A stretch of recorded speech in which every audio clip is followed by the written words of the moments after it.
ಹೊನ್ನಾವರ ಪಟ್ಟಣದಲ್ಲಿ ರಾಷ್ಟ್ರೀಯ ಹೆದ್ದಾರಿ ಕಾಮಗಾರಿ 30 ಮೀಟರ್ ಅಗಲದಲ್ಲಿ ರಸ್ತೆ ಹಾಗೂ ಆಡಳಿತಾತ್ಮಕ ಅನುಮೋದನೆಯ ಬಳಿಕ ಶರಾವತಿ ಸೇತುವೆ ನಿರ್ಮಾಣವಾಗಲಿದೆ ಎಂದು ಸಂಸದರಾದ ವಿಶ್ವೇಶ್ವರ ಹೆಗಡೆ ಕಾಗೇರಿ ಭರವಸೆ ನೀಡಿದ್ದಾರೆ.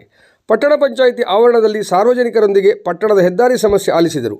ನಂತರ ಮಾಧ್ಯಮದವರೊಂದಿಗೆ ಮಾತನಾಡಿದ ಸಂಸದರು, ಹಲವು ವರ್ಷದಿಂದ ಮಂಗಳೂರಿನಿಂದ ಗೋವಾದವರೆಗೆ ಚತುಷ್ಪಥ ಕಾಮಗಾರಿ ನಡೆಯುತ್ತಿದ್ದು, ಜಿಲ್ಲೆಯಲ್ಲಿ ಕಾಮಗಾರಿ ವಿಳಂಬದಿಂದ ಅನೇಕ ರೀತಿಯ ಸಮಸ್ಯೆಗಳು ಉಂಟಾಗಿದೆ. ಅನೇಕ ಸಮಾಲೋಚನಾ ಸಭೆ ನಡೆಸಿ ಕಾಲಮಿತಿಯೊಳಗೆ ಕೆಲಸ ಮುಗಿಸುವಂತೆ ಸೂಚನೆ ನೀಡಲಾಗಿದೆ. ಪಟ್ಟಣದ ಗೇರುಸೊಪ್ಪ ವೃತ್ತದಿಂದ ಶರಾವತಿ ವೃತ್ತದವರೆಗೆ 30 ಮೀಟರ್ ಅಗಲದಲ್ಲಿ ರಸ್ತೆ ಕಾಮಗಾರಿ ಶೀಘ್ರವಾಗಿ ಆರಂಭಿಸಲಾಗುವುದು. ಮುಂದಿನ ದಿನದಲ್ಲಿ ಕೇಂದ್ರ ಸರ್ಕಾರಕ್ಕೆ ಪ್ರಸ್ತಾವನೆ ಸಲ್ಲಿಸಿ ಫ್ಲೈಓವರ್ ನಿರ್ಮಾಣಕ್ಕೆ ಪ್ರಯತ್ನ ಮುಂದುವರಿಸುವುದಾಗಿ ಭರವಸೆ ನೀಡಿದರು. ವಾಹನ ಸಂಚಾರ ದಟ್ಟಣೆ ತಡೆಯಲು ಅಗಲೀಕರಣ ಮಾಡಲಾಗುತ್ತಿದ್ದು, ಸಾರ್ವಜನಿಕರು ವಿವಿಧ ಇಲಾಖೆಗೆ ತೆರಳಲು ಸಮಸ್ಯೆ ಉಂಟಾಗದಂತೆ ರಸ್ತೆ ನಿರ್ಮಾಣ ಕಾರ್ಯ ಮಾಡುವ ಭರವಸೆ ನೀಡಿದರು. ಶರಾವತಿ ನದಿಗೆ ಸೇತುವೆ ನಿರ್ಮಾಣದ ಕುರಿತು ಮಾಧ್ಯಮದವರ ಪ್ರಶ್ನೆಗೆ ಉತ್ತರಿಸಿದ ಸಂಸದರು, ಹೊಸದಾಗಿ ಸೇತುವೆ ನಿರ್ಮಾಣವಾಗಿದ್ದು, ಲೈಟಿಂಗ್ ಸಮಸ್ಯೆ ಬಗ್ಗೆ ಗಮನಕ್ಕೆ ಬಂದಾಗಲೇ ಅಧಿಕಾರಿಗಳಿಗೆ ಸಮಸ್ಯೆ ಬಗೆಹರಿಸಲು ಸೂಚನೆ ನೀಡಲಾಗಿತ್ತು. ಪ್ರಾಥಮಿಕವಾಗಿ ಬೆಳಕಿನ ವ್ಯವಸ್ಥೆ ಕಲ್ಪಿಸಲಾಗಿದೆ. ಮುಂದಿನ ದಿನದಲ್ಲಿ ಆಡಳಿತಾತ್ಮಕ ಅನುಮೋದನೆ ಪಡೆದು ಹೊಸದಾಗಿ ಸೇತುವೆ ನಿರ್ಮಾಣ ಕಾರ್ಯ ನಡೆಯಲಿದೆ.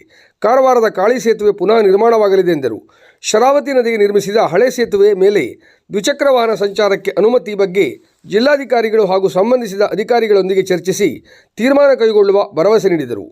ಹೊನ್ನಾವರ ಗೇರುಸೊಪ್ಪ ರಾಷ್ಟ್ರೀಯ ಹೆದ್ದಾರಿಯಲ್ಲಿ ಹೊಂಡಮೆಯ ರಸ್ತೆ ಬಗ್ಗೆ ಪ್ರತಿಕ್ರಿಯೆ ನೀಡಿದ ಸಂಸದರು, ಮಳೆಗಾಲದ ಸಮಯದಲ್ಲಿ ಗುಡ್ಡ ಕುಸಿದು ಬಿದ್ದ ಮಣ್ಣನ್ನು ಈಗಾಗಲೇ ತೆರವು ಮಾಡಲಾಗಿದೆ.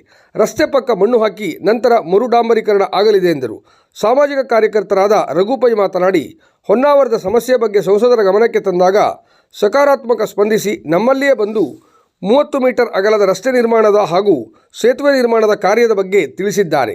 ಮುಂದಿನ ದಿನದಲ್ಲಿ ಫ್ಲೈಓವರ್ ಬಗ್ಗೆ ಸಂಸದರ ಜೊತೆ ಕೇಂದ್ರಕ್ಕೆ ನಿಯೋಗದ ಮೂಲಕ ಆಗ್ರಹಿಸೋಣ ಎಂದರು. ಈ ಸಂದರ್ಭದಲ್ಲಿ ಮಾಜಿ ಸಚಿವರಾದ ಶಿವಾನಂದ ನಾಯ್ಕ್, ಬಿಜೆಪಿ ಜಿಲ್ಲಾಧ್ಯಕ್ಷ ಎನ್ಎಸ್ ಹೆಗಡೆ, ಮಂಡಲಾಧ್ಯಕ್ಷ ಮಂಜುನಾಥ್ ನಾಯ್ಕ್, ಪಟ್ಟಣ ಪಂಚಾಯತ್ ಅಧ್ಯಕ್ಷ ನಾಗರಾಜ್ ಭಟ್, ಸದಸ್ಯ ಶಿವರಾಜ್ ಮೇಸ್ತಾ, ಮುಖಂಡರಾದ MG Naik, Ganapati Gowda, Yogish Mesta, MG Bhat Kumta, MS Hegde Kanni, ಜನಪ್ರತಿನಿಧಿಗಳು, ಬಿಜೆಪಿ ಕಾರ್ಯಕರ್ತರು ಉಪಸ್ಥಿತರಿದ್ದರು. ಪ್ರಕ್ರಿಯೆಯಲ್ಲಿದೆ. ನಾನು ಅದಕ್ಕೆ ಈ ಪ್ರಸ್ತಾವನೆ, DPR, ಅದರದ್ದು ಟೆಕ್ನಿಕಲ್ ಸ್ಕ್ರೂಟಿನಿಗಳು, ಅದು ಡಿಸೈನ್ಗಳು, ಅದರದ್ದು ಎಲ್ಲ ಪ್ರೊಸೆಸ್ ಏನೇನಿದೆ ಅದೆಲ್ಲ ಆದಮೇಲೆ ಟೆಂಡರ್ ಆಗುತ್ತೆ. ಟೆಂಡರ್ ಆದಮೇಲೆ ಯಾರು ಅಂತ ಕೆಲಸ ಕೊಟ್ಟು ವರ್ಕ್ ಆರ್ಡರ್ ಕೊಟ್ಟು ಉಳಿದಿದ್ದೆಲ್ಲ ಇದೆಲ್ಲ ಆಡಳಿತಾತ್ಮಕವಾದ ಪ್ರಕ್ರಿಯೆಗಳು ಅದು ನಡೀತಾ ಇದೆ. ಅಷ್ಟು ವಿಳಂಬ ಆಗಿರೋದ್ರಿಂದ ಅನೇಕ ರೀತಿ ತೊಂದರೆ ತೊಡಕನ್ನು ನಮ್ಮ ಜನ ಅನುಭವಿಸ್ತಾ ಇದ್ದಾರೆ. ಸಾವು ನೋವುಗಳು ಆಗ್ತಾ ಇದೆ.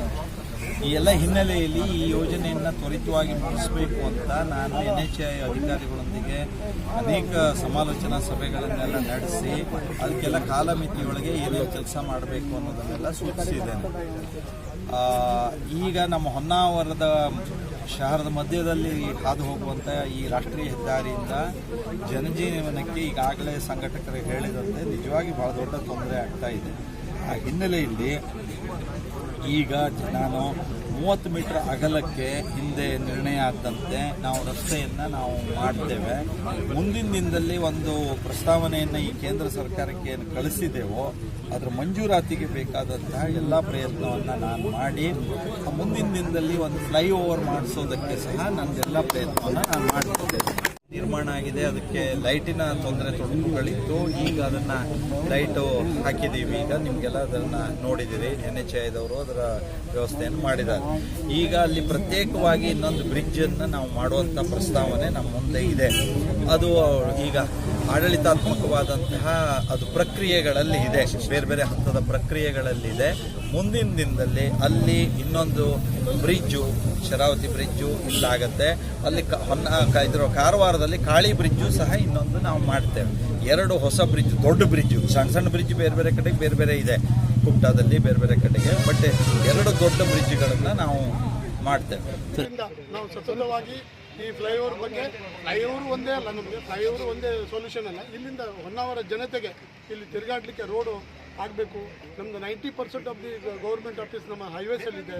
ಜನರಿಗೆ ತೊಂದರೆ ಆಗಬಾರ್ದು. 2 ಶಾಲೆಗಳಿದೆ, ಕಾಲೇಜ್ ಇದೆ. ನಮ್ಮದು ದಿವಸಕ್ಕೆ ಒಂದು 10,000 ರಿಂದ 15,000 ಜನ ಇದರಿಂದ ಇಲ್ಲಿಂದ ರೊಟೇಷನ್ ಆಗ್ತಾರೆ ಅಂತ ದೃಷ್ಟಿಯಿಂದ ನಾವು ಹೋರಾಟ ಮಾಡಿದ್ದು. ಅದಕ್ಕೆ ನಮ್ಮ ಸಾಹೇಬರು ನಮಗೆ ಅಶ್ಯೂರೆನ್ಸ್ ಕೊಟ್ಟಿದ್ದಾರೆ. ನಾವು ಮಾಡುವಂಥ ಸಾಹೇಬ್ರ ಮೇಲೆ ನಮಗೆ ವಿಶ್ವಾಸ ಇದೆ.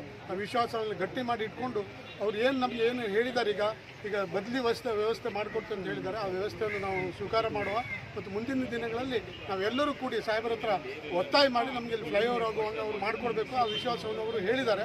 ಅದಕ್ಕೆ ನಾವೆಲ್ಲರೂ ಒಪ್ಕೊಂಡು ಅವರಿಗೆ ಹೊನ್ನಾವರ ಜನತೆ ಪರವಾಗಿ ನಾವು ಅಭಿನಂದನೆಯನ್ನು ಸಲ್ಲಿಸ್ತೇವೆ.